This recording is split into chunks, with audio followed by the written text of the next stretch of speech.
So like I said, our company's the Gateway Companies. We're based in Alabama. The name of this project is Gateway to Rossville. These are renderings of our project. We have a very experienced Georgia-based architect who's done this 100 times in sleep. This is a very proven, this is a very attractive 3-story, mostly brick, garden-style community. Now I'll just talk you through these points and just again stop me if you have any questions. Where are they going to be located at? They're going to be located right across from the middle school, up near Rossville. Ridgeland. That's the high school. High school, I'm sorry. High school, middle school's right down the street. At the corner of Highway 2 and Happy Valley. That's exactly right. There's a small commercial piece in between us and that corner, but we're, a couple hundred yards from that corner, just south of it. So what we've got is a high-grade new construction project. We've got very attractive building designs. I think you all saw full landscaping package, very high-quality interiors, furnishings, and finishes. A full amenity package. We want the kind of community that draws quality residents.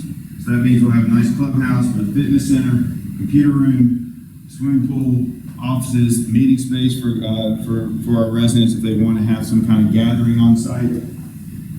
I mentioned our architect, and maximum building height's about 40 feet here. We got to stay in code, right? So we want to be good neighbors with our height, and we've got great buffers around us. So there's nobody that's close to our property that has a residence. We're long-term owners. What we do 95% of the time is we buy and we hold, and we will be buying and we will be holding here, which means we can't cut corners. And that's just a fact in our business. If you build it to flip it, you cut corners and sweep things under the rug. And it's just part of the business. And that's not what this business model is, and contractually, it's not what it's going to be. People own these, or do they rent these? These are rentals. These are all rentals? Yes, sir. We'll have full-time staff on site, that's a huge thing for quality. It means you have maintenance men on call and maintenance staff on call off hours. It means the property doesn't deteriorate. It means you got eyes on the property. And staffing it properly is everything. Then finally, like I mentioned, we've done over 40 projects in Georgia. We're proud of our track record here. We want to keep building on it. I'll show you a few samples of our properties, but we put too much into our track record to make a bad step here. So putting our best foot forward and following through, that's very important to us here. All right, so talking about our community and our residents and kind of the profile generally of our residents, I think is an important part of this conversation.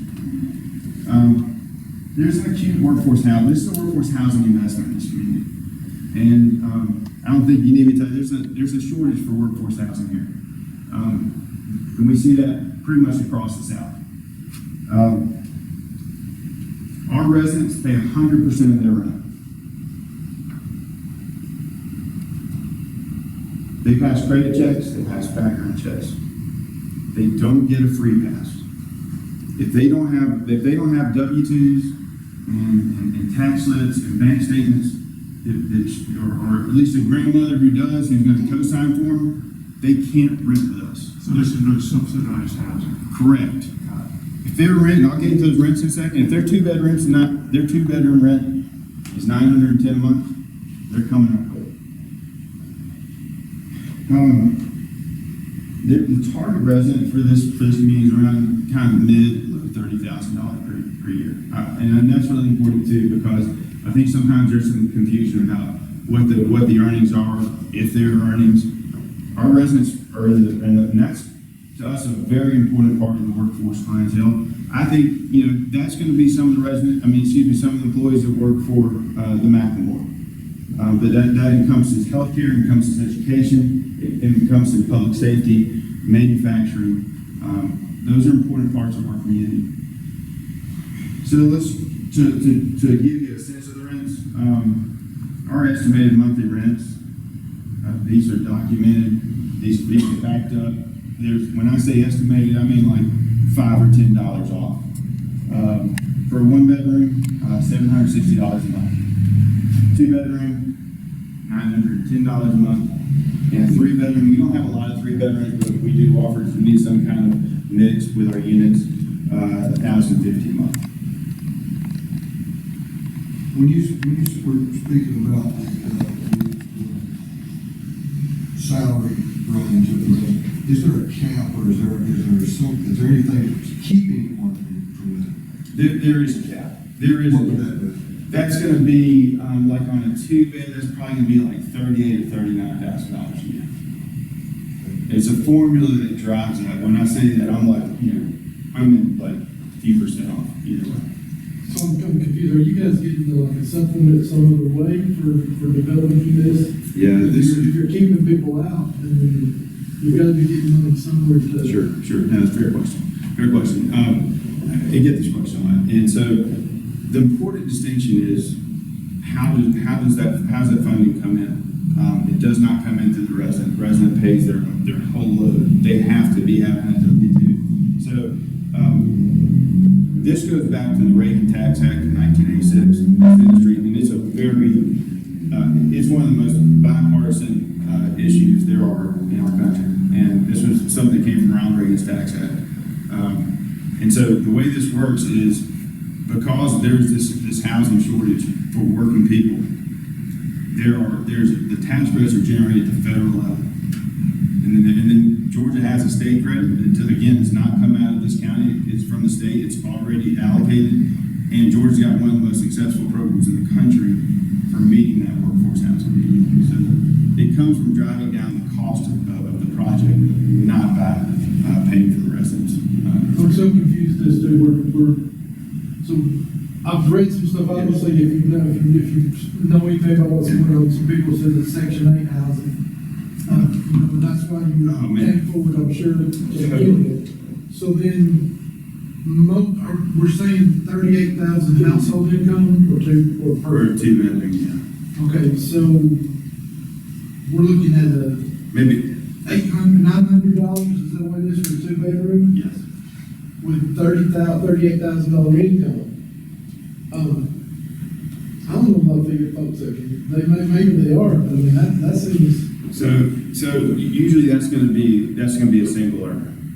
That's usually going to be a single earner. Okay, so it's not per, it's not per apartment, it's per.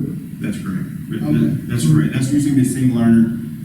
If you, like, for instance, a 1-bed, it's going to be about, you max out like 35 or 36. So it's not, what you're not, if you're backing into, hey, if you're at 38,000, does that mean each person is making 19 or 20? No.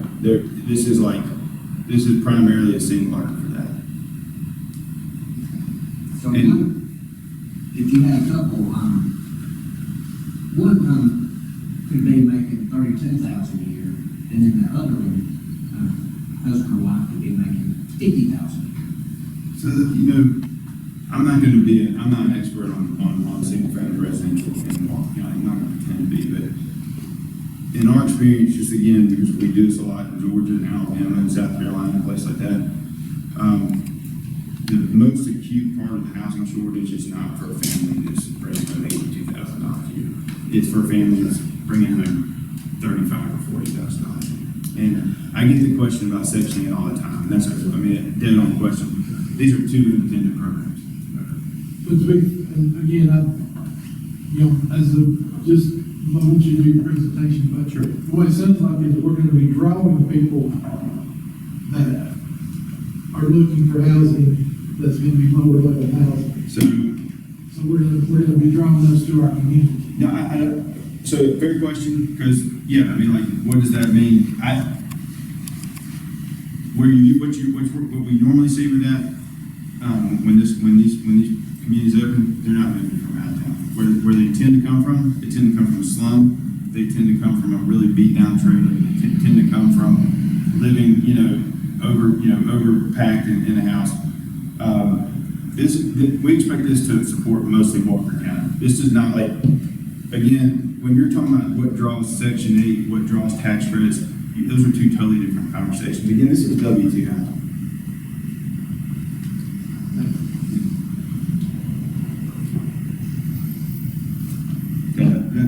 Get you. Yeah, I mean, it did need, I think, so thank you. Okay, so just a few quick bullets about the economic impact.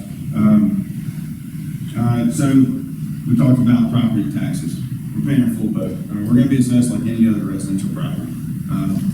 So the estimated impact is $105,000, a little or more for annual property taxes that will go into Walker County. That's our whole tax burden. I want to be clear about that. I'm not breaking it down. The approximate capital investment will be a little over $25 million going into the community year. That's like construction hard costs. That's not paying the bankers and the lawyers and that kind of thing. That's what's in the construction project.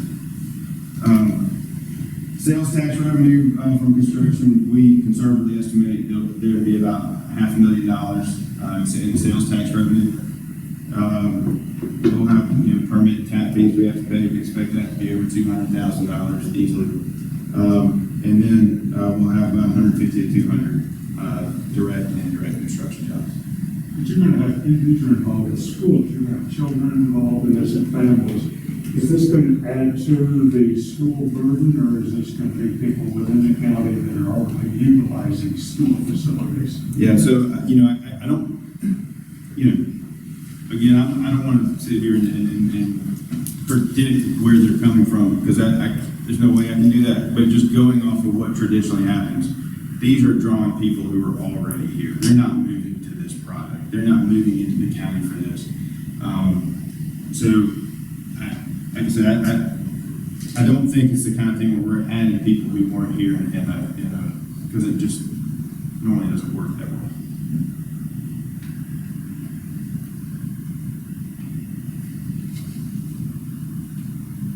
Like I said, it's more, we're offering an upgrade in quality of housing where people are living in a really bad place. They might be living in a Section 8 place or something like that, and they've got to step up living with us. And they're making $15 or $14 or $16 an hour. It's a 3-story. Do the fire stations that would service you have ladder trucks that go 3 stories high? We have to get our permit. We can't get a permit without them having that. I know they would give us a permit. They didn't have that capacity.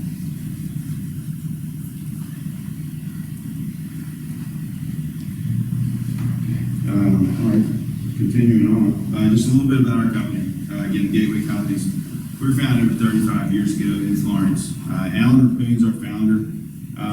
Alan's a super person, and he has been laboring in vineyard, building this company over the last 35 years. And I operate the company for him for the most part. So my telling you that is to try to express how important this is to us, me being here today. I'm not pushing this off on somebody else. We've developed over 100 apartment communities throughout the South. Over 100 years combined experience in our development staff. And the same goes for our management staff, and that's really important to be able to manage and service the assets you build. And when I say 100 years on development, 100 years on management, those are two independent groups of people. We've got a fully integrated back office quality control staff, so we have invested in what it takes to make sure that our communities operate the way they need to. And we've got plenty of references with the chair around this state, and at any point we'd be glad to share those. Here's a few samples of what we've done in the state of Georgia and even pretty close by. This community, this is an elderly targeted community in run real close to the hospital, high in the states. Do you do a lot of 55 and over communities? We do. This is Wood Meadow. It's in Savannah.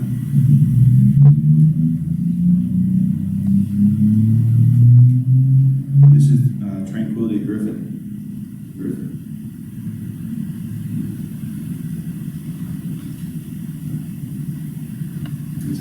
Can you show us what you proposed for this area again? I know you showed that right at the beginning.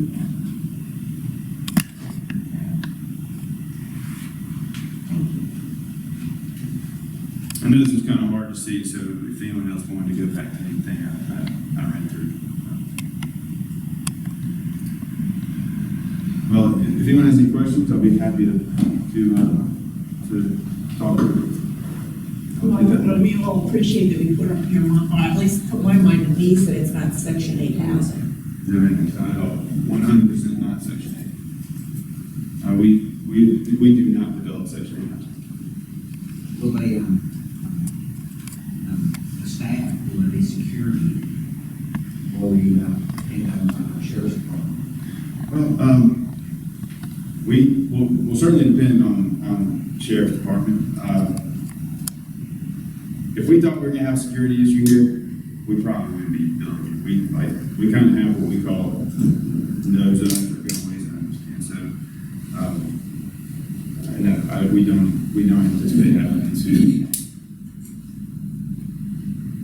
How many units is it going to be? 156 units. It said walk up, does it mean there's no elevators in these buildings? That's correct. No elevators? No, and that's we don't. Is there at least a freight elevator to get their furniture up and down in the apartments? In the when you go into metros, they're going 3, 4, they're going 4 and 5 or more. We just don't have any problem with this, and we think we'll be bringing a really high quality product to the market, and with those amenities, we've got to keep our game to be here, but we think we're going to be bringing that. Robert and Shannon do. Great exercise if you're on the 3rd floor. You get 2 steps in Robert and Shannon, We don't want the number, what are the anticipated impact on infrastructure? Any at all? I can talk a little bit about that. I think probably the very first meeting I had with Josh and Troy, I probably scared them to death, because anytime we meet with any type of companies coming and develop anything, I want to get all the bad on the table. I want them to know what community they're coming into and to tell them all the bad. Because I'll tell them, I said, I don't want y'all coming up 6 months later or a year later, they get into construction and go, well, you didn't tell us this, you didn't tell us this, or tell us that. One of the challenges we have in our community, especially primarily in North End County, is sewer. Because our sewer flows into Chattanooga's Moccasin Bend. The problem primarily is at Moccasin Bend, and they are under a consent order by the federal government because they were spilling during storms raw sewer into the Tennessee River. And so they have invested hundreds of millions of dollars into trying to fix that problem. And when you have a situation where you have a consent order and your sewer is flowing into their system under the consent order, they have only so much capacity, and they have only so much new capacity they can take. So I told them from the start, guys, you're going to have possibly a hurdle getting approval from the city of Chattanooga to hook to the sewer system, even though it's in Walker County. And so we've told that to every developer that comes in and looks at the north end, because it's a known problem. I don't want them to come in, buy property, get their investment, get their bonding and all lined up, and all of a sudden they come up, what do you mean we can't hook to sewer? Now we're halfway to this project and we're dead ducks. So we have been working through the Walker County Water and Sewer Authority to address that issue, where we have a engineered design plan to redirect our sewer to our plant here in Chickamauga. Our holdup is getting DOT approval, be able to use the right-of-ways of Highway 2 and Highway 27 since they're limited access highways. And we have been working with Senator Mullis and working with DOT to try to get those, and they're looking and studying that so we can divert that flow. That's the biggest hurdle we see as a community of any type of new development anywhere north of Chickamauga, is being able to provide that sewer service. And so, fortunately, Chattanooga has made some improvements, but they're also going to continue to escalate costs to cover those investments they've made. They've passed another rate increase to all of their regional customers think it's another 8 or 9% increase that goes into effect this year from Chattanooga to process that sewer. So that's the main problem we see. We're great on water. Other infrastructures, you know, this area is serviced by EPB Power out of Chattanooga. So they've got EPB Power, EPB Internet access, which is phenomenal. But the bottleneck we're going to have for growth is going to be sewer until we can get this project approved. Once we can get it approved and finalize the permits with the state, we can solve that problem in less than 24 months. The water authority is ready to go. We're ready to pull the trigger. The state's holding us up. So we need help from the state to take the lockdown on the right-of-ways to give us those permit approvals to get the lines run so we can grow our market and we don't have to be dependent on the Chattanooga sewer system. We're gonna bring that back down to Chickamauga? or- Yes. Yeah, that plant is just over here on the other side of the lake. And it's a great facility. We've got capacity there. It's already permitted. It's a great facility, and engineers have got everything worked out and figured out, and we're excited to get that underway. We just need permitting approval from the state. We're ready to go. Is that the new plan, or are we still using those $80,000 and whatever? Each month. Okay, that's fresh water. You're talking about the filtration of water.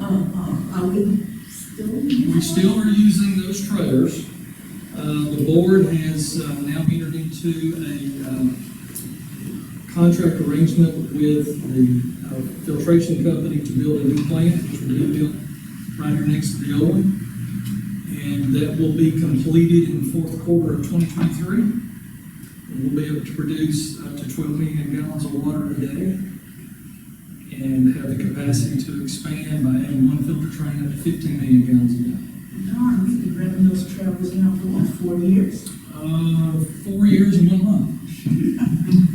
But what you're talking about here is a water and sewer authority that had its own financial issues at the time, was losing money at the time, a brand new board, new management, and problems within the system that needed a 50-year solution.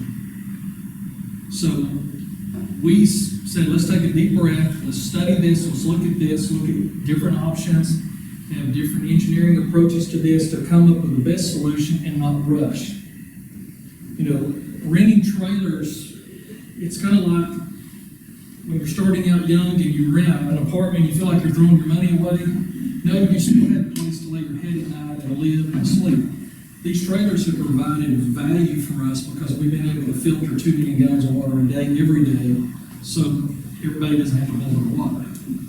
So they have provided a very, very valuable service to us. So we don't look at it that we've wasted or lost or blown. Well, I'm just wondering why it's Money. taken 4 years to come up with engineering plans or plant. The authority wasn't even in a position to do anything the first 2 years. We had to stabilize the company first, or the authority. Once we stabilized that, we have been working diligently the last 2 years. One example, we had to do a water study because we wanted to be able, from right here, out of this operation, to pull 12 million gallons a day out of the ground that we're currently pulling 2 million gallons a day out of the ground. And so the state says, well, you've got to do a water study to prove that amount of water is there.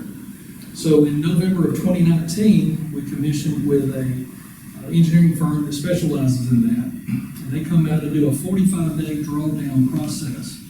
So they ramp up our draw of water over a 45-day period to 12 million gallons a day and hold that consistently.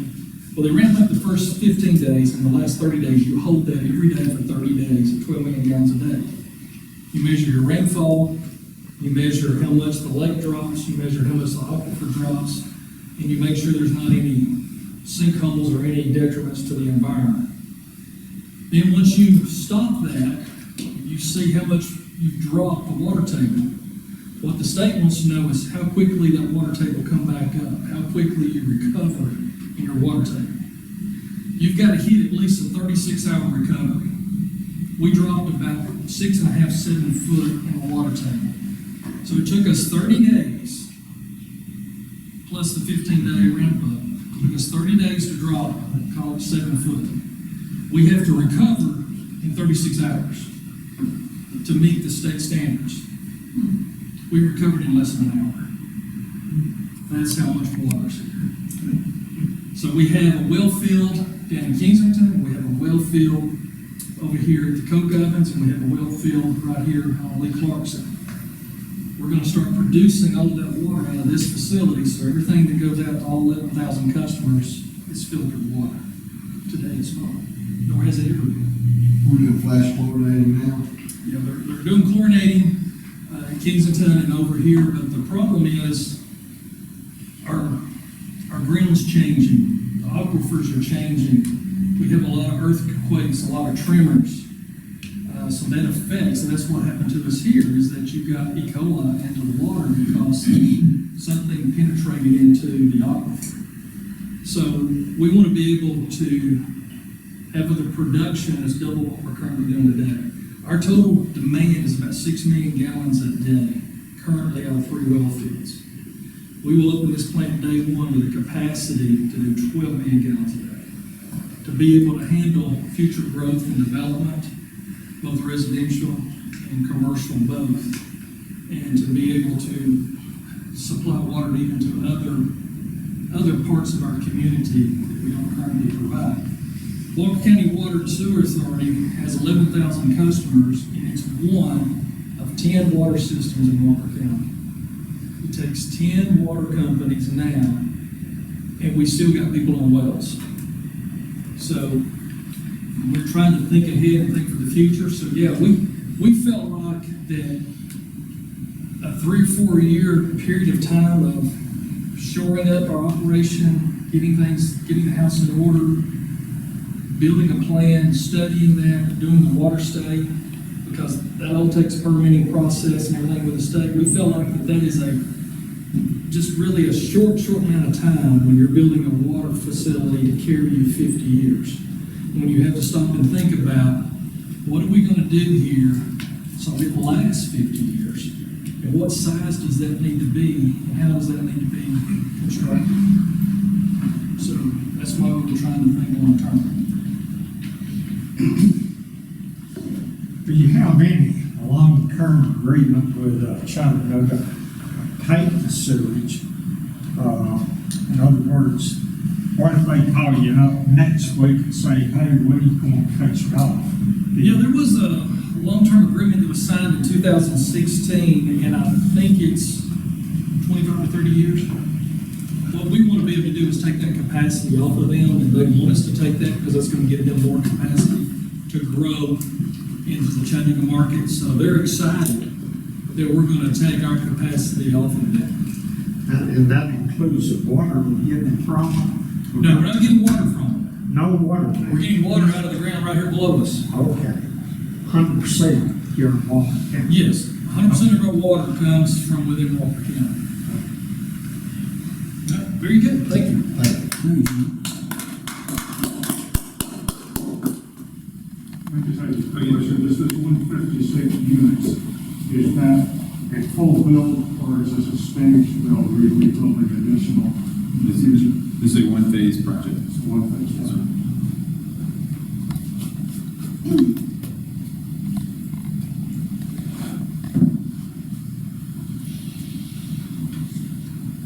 Any other questions? Well, we appreciate you coming by, because a lot of us didn't really know anything about this project, so you answered a lot of questions. Thank you. I appreciate the chance. Appreciate y'all, hearing me out, talking through with me. I hope if nothing else, I was able to express, just how important it is for us to put a good foot forward here.